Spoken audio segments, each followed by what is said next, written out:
What's going on, guys? Today we're going to be showing you how to replace your side view mirrors on a Chevy Malibu. We're going to go right here for the quick snapshot. Boom, there you go. Side view mirror replacement. Same thing's going to be on this side and on the other side too. Alright, so we have 1 and 2 that we're going to do right now for you. So the first thing to do is open the door and remove the mirror from the inside.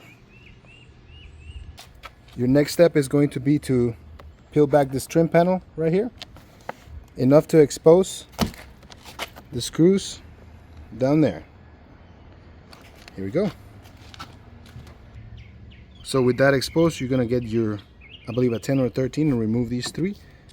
Unplug the mirror, the existing mirror, just like that, by pressing on this tab in the middle. Pull out, and let's get a tool to remove these screws, and the mirror should just slide out just like that.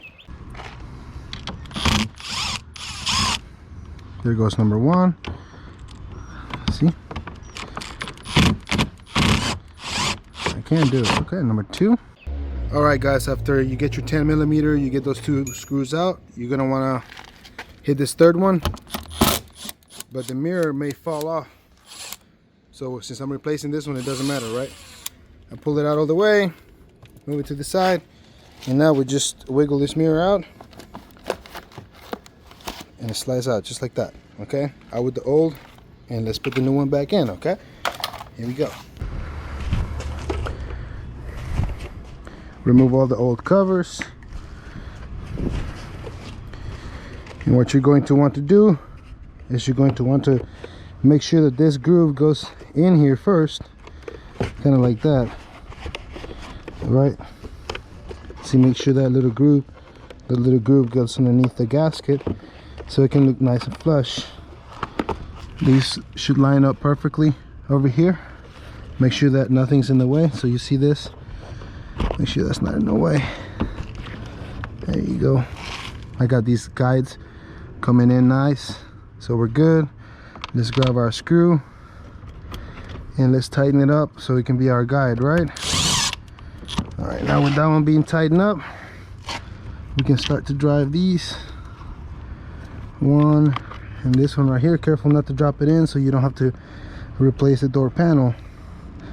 And the reason why I like to start them out by hand is so you don't cross thread these. Okay, so now you can hit it.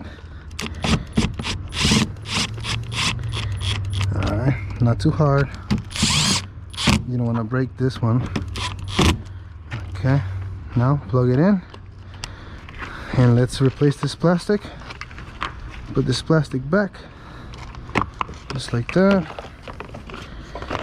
Make sure we come back in here. Alright, and just like that, with the trim put back in place nicely, you have successfully replaced your rear view mirror from out with the old and with the new, right? So we're going to do the same thing on the other side, and we'll see you on the next one. Thank you so much for watching. Please don't forget to hit that like and subscribe, and keep these videos coming.